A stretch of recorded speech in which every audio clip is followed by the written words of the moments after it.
Instead, she turned to something that had always saved her, her art. One of her paintings made it to the Philadelphia Museum of Art. She just put art on the back burner, but it was time to fire it up big time.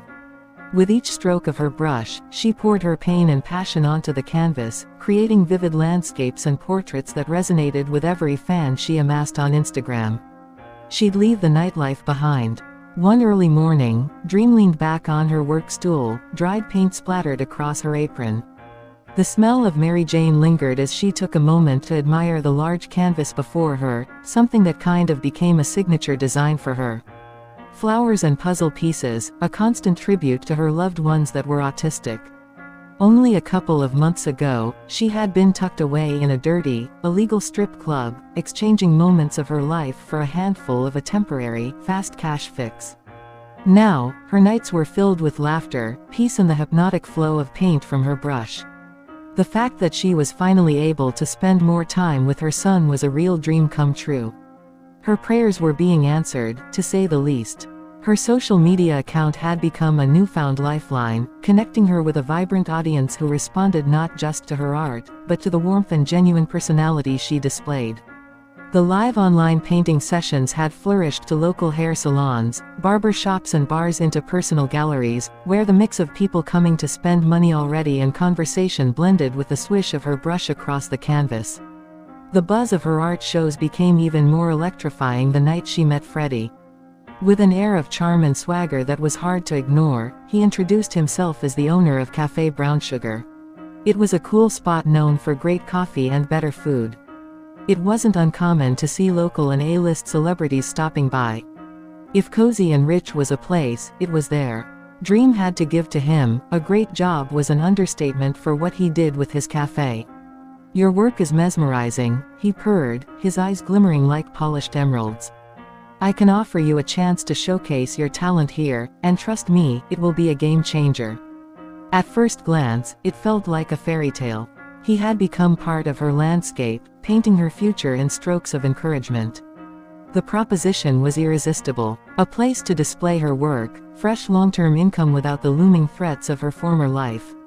Freddie appeared to be everything she needed, a true mentor, a successful black business owner. Simple as that, a new source from which inspiration flowed. Freddie was most definitely a trick though. Something she had to look out for. Still, Dream accepted a waitress position at the cafe, displaying her art among Colombian coffee and casual conversations with more well-established people. Her pieces, vibrant and provocative, drew attention from patrons. Their eyes would linger, some offering generous tips that outlined the beginnings of a new success. Among them stood a funeral director named Marcus. He adored her spirit and, more unsettlingly, became fixated on her feet, purchasing various paintings with an obsession that strayed beyond mere appreciation of art. Marcus was one of a few customers that paid her after hours for company. Yet, as time wore on, she began to notice cracks beneath Freddie's charming exterior. It started subtly, the way he would stroll toward the cafe, like he was King Tut himself. Slowly but surely he inserted himself in her sales and attempted to control how her art was presented. He would dictate the color scheme of her exhibitions, insisting the shades must align with the cafe's sophisticated branding. "Dream," he would simper. "We want to evoke emotion but also clarity." Clarity. Wasn't art meant to be a true reflection of one's heart? Doubt began to creep in, creeping up her spine like a cold draft. She found herself stealing glances at Freddie's interactions with clientele. The way he whispered sweet nothings to one wealthy patron, draping an arm around her as if he were a long-term friend, then taking her to the back of the store. Or when the cafe was slow, he would retreat to the back, leaving behind an air of unease in his absence. Then came the whispers and rumors. One night, during one of her shows, a couple of regulars at Café Brown Sugar began to laugh a little too loudly. "Did you hear about the last artist?" One of them chuckled. Freddie had her canvases taken down after just a week. Apparently it didn't fit his vision anymore. She left town, poor thing. Dream felt her stomach churn. Was Freddie, delicately curating her success while quietly plotting her downfall? The thought spiraled into fear. She had to find a way from the bottom of his thumb. Determined to unveil the truth, she began to dig deeper. Daily conversations with Natalie wasn't enough. She met up with a few late-night art fanatics in a local library club, each one echoing familiar warnings about Freddie's questionable methods. Among them was Farah, a woman dressed in flowing fabrics, whose passion for art mirrored Dream's own. "He'll use you up, darling," Farah cautioned, her eyes narrowing. "You're nothing but a calendar now, he'll fill in the slots with whoever is trending. Just watch." The night Farah's ominous words haunted her terribly, Dream decided enough was enough. It was time to take back her narrative. She had grown so much, there was no way she wanted to go back. That weekend, she organized what she called the Uncensored Night at Café Brown Sugar, a showcase of raw talent where she invited local artists, both visual and musical, free of charge. She saw a great opportunity to join visual arts and the new music talent emerging. Freddie was against it, vibrating with irritation as she proceeded with her plans. Once she made some new connections, she could move more freely. She spread the word through her social media platforms and old-school grassroots tactics to attract crowds of loyal fans and curious onlookers. She even did a pre-house party. The night arrived, and the café brimmed with a diverse audience, a beautiful sea of colors, laughter, and good energy.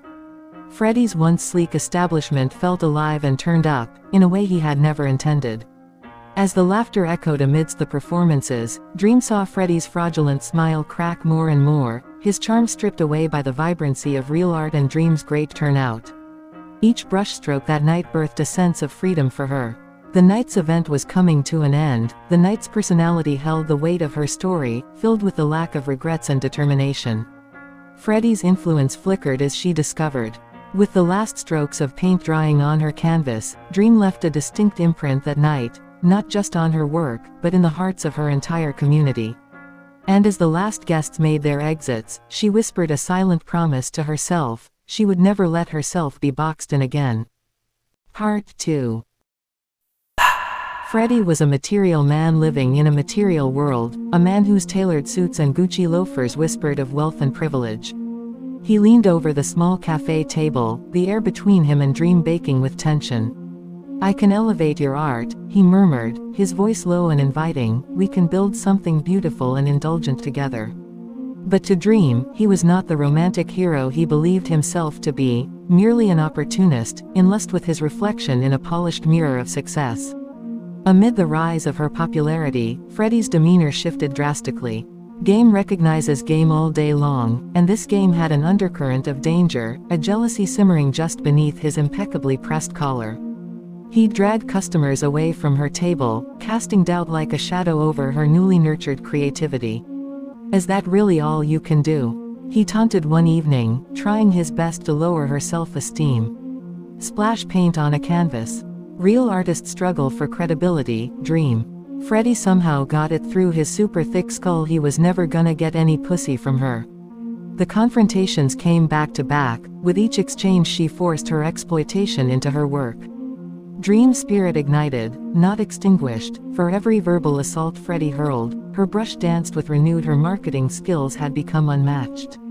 She painted deeper colors, each stroke a punch in the face to her boss, infusing her art with emotions that he could never hope to understand. The cafe that had once been a slice of heaven was now overflowing with animosity. Dream could never have imagined that a simple argument could spiral into a damn movie scene, but as she stared down at Freddie's lifeless body, she realized that their tumultuous relationship had always been an extremely small line between respect and hate, basically a disaster. For months, they had gone back and forth like Rocky and Creed, constantly swinging between obsession on his end and commitment to a life change in hers, but it took one careless insult for everything to change. One too many to be straightforward about it. Whoring yourself for scraps, that's all you are, and all you'll ever be, bitch. Freddie had shouted, his face a twisted mask of rage, veins pulsing in his temple. "I saw you in the back door, and I saw your ads online." That was the moment her mind snapped, instantaneously. This motherfucker had been stalking her. In one fluid motion, she had kicked him down the steps, her foot connecting with a hard thud. The sound echoed, the heavy silence that followed was suffocating.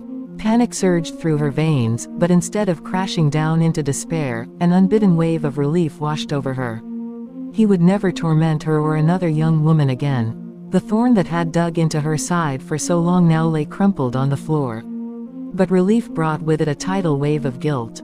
Blood mixed with coffee began pooling around Freddie. She needed to act fast. Dream grabbed her phone, her hand trembling. The first name that flashed through her mind was Marcus, the funeral director. They had an arrangement. They had more than a few heated encounters in the shadows of her cramped apartment and his lavish office.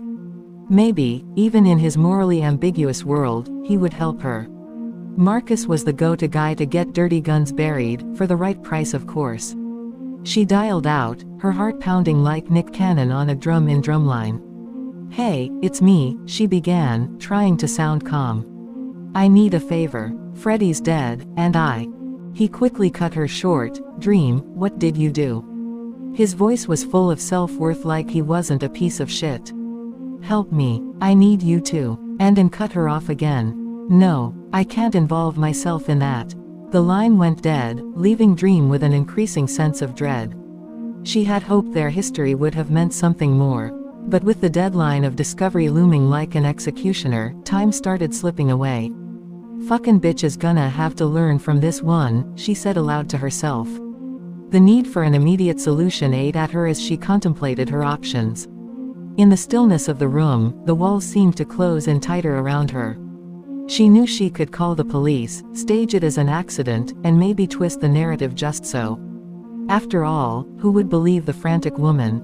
Taking a deep breath, she hit the dial pad and waited. 911, what's your emergency? The operator's voice pierced the night's silence. My boyfriend is hurt. He fell down the stairs. Dream's voice quivered, screaming distress. Is he conscious? Do you need an ambulance? No, he's not. I don't think he's breathing. The words stuck in her throat, each syllable laced with the weight of what had transpired. Stay on the line, ma'am. Help is on the way, the operator replied, their tone clipped with urgency. Dream was already thinking 3 steps ahead. She had a story and was sticking to it like an Olympic gymnast. Just as she ended the call, her phone buzzed again, the name flashing on the screen sent a jolt through her. It was Natalie, her best friend who'd always believed in her even when Dream sometimes didn't believe in herself. Perfect timing, please pick me up. Dream needed to feel safe and unjudged. Who better than Nat? I'm on my way. Is everything okay? Yeah, just a guy's windshield wipers stopped working here. Natalie knew exactly what that was code for. Her boyfriend would say that every time he had to kill someone. They laughed about it numerous times, but this time hit home, no jokes allowed. After what felt like an eternity, the doorbell rang, pulling Dream from her thoughts. Panic surged as she shot a glance back at Freddie. She needed to act. Stepping out onto the cold stairwell, she greeted Natalie with a smile that didn't quite reach her eyes.